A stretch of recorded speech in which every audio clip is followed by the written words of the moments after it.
व्याघ्रसिंहाची दुधजोडी चंद्रामृत हाता चढे परी हरिप्रियाची भेटी नातुडे दुर्लभ गाडी मनुष्या.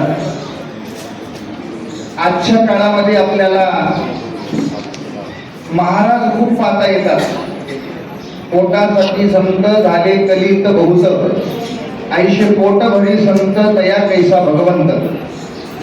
संत चिन्ह लेवरी अंगी भूषण मिरविती जगी पडले दुःखाचे सागरी वहावले बहुपुरी लागले तयाचे संगती झाली त्यांची त्याची गती.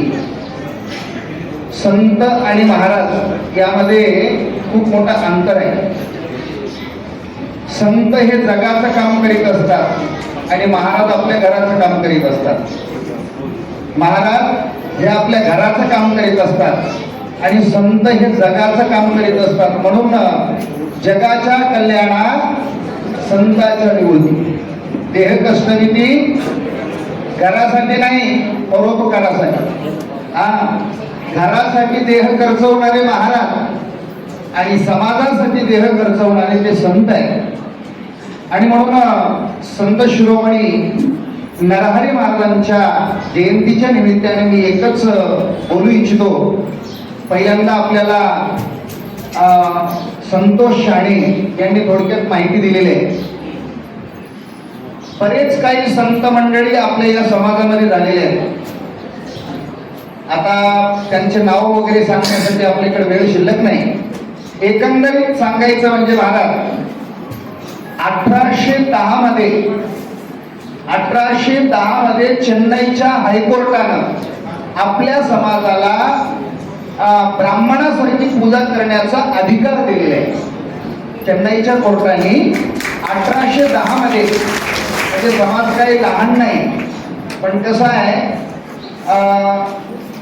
काही गोष्टी आचरणात आणत नसल्यामुळं, आपल्या काही गोष्टी आचरणात येत नसल्यामुळं खाऊ नाही ते खाऊन, पिऊ नाही ते पिऊन, बसू नाही तिथं बसून आपण धर्मभ्रष्ट व्हायला लागलो. आपण कसं व्हायला लागलेले आहोत? समाजभ्रष्ट व्हायला लागलेले आहोत, धर्मभ्रष्ट व्हायला लागलेले आहोत. कोण्याही समाजामध्ये, प्रत्येक समाजामध्ये महापुरुष जन्माला आलेले आहेत, प्रत्येक समाजामध्ये संत जन्माला आलेले आहेत. पण ते संत माझ्या समाजाचे आहेत हे सांगण्यापूर्वी त्या संतांचे विचार काहीतरी आमच्यात असले पाहिजेत. त्यांचे विचार आमच्यात काहीतरी असले पाहिजेत, अन्यथा आम्हाला अधिकार नाही ते संत आमच्या समाजाचे आहेत. आणि म्हणून या नरदेहांचं सोनं करण्यासाठी आताच दिदी बोलून गेलेले आहेत. संतांची संगती मनोमार्ग गती 11वा श्रीमती येणे पंथी. संताविण प्राप्ती नाही ऐसे वेद देती वाई. संतांच्या सानिध्यामध्ये जाऊन ईश्वराची प्राप्ती करून घ्यायची आहे. आणि म्हणून आजच्या काळामध्ये आज सुद्धा संत जिवंत आहे, म्हणजे त्यांच्या विचाररूपी संत आज सुद्धा त्या ठिकाणी जिवंत आहे. आणि म्हणून आताच आपले डहाळे साहेब सुद्धा बोलून गेलेले आहेत. महाराजांचे ग्रंथ प्रकाशन झालेले नाही. नवनाथ ग्रंथ ज्या मालुकवींनी लिहिलेले आहे.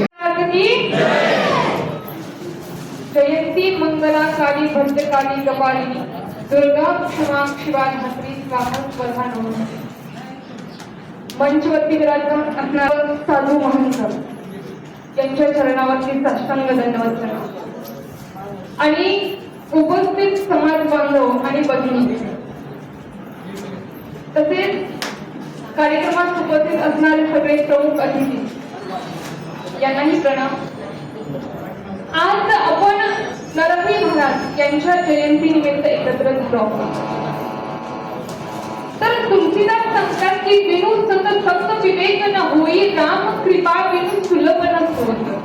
जोपर्यंत संतांचा आशीर्वाद आपल्या या मानव देहाला प्राप्त होत नसतो तोपर्यंत या मानव देहाचं कल्याण होत नसतं. हे तेवढंच.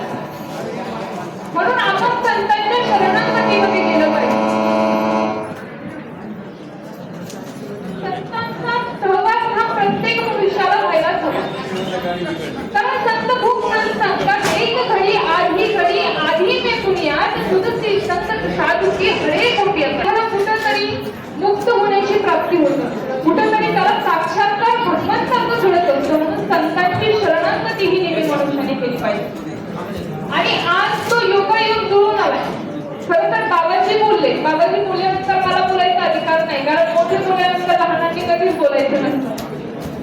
आणि आज तुम्हाला त्यांच्यानंतर बोलण्याची संधी मिळाली, कारण त्यांनी तुम्हाला भरपूर सांगितलंय. म्हणून त्यांच्या अनुषंगाने आपण त्यांच्या पावलावरती पाऊल टाकून जर चाललो तर या देहाचा कुठंतरी साक्षात्कार आहे. म्हणून आज आपण त्या ठिकाणी एकत्र आलेलो आहोत आणि ही खूप योगायोगाची गोष्ट आहे.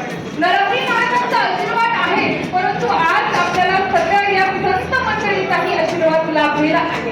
आणि याच अनुषंगाने आपण त्यांच्या चरणावरती मस्तक ठेवून या देहाचा कुठेतरी साक्षात्कार करून घेतला पाहिजे.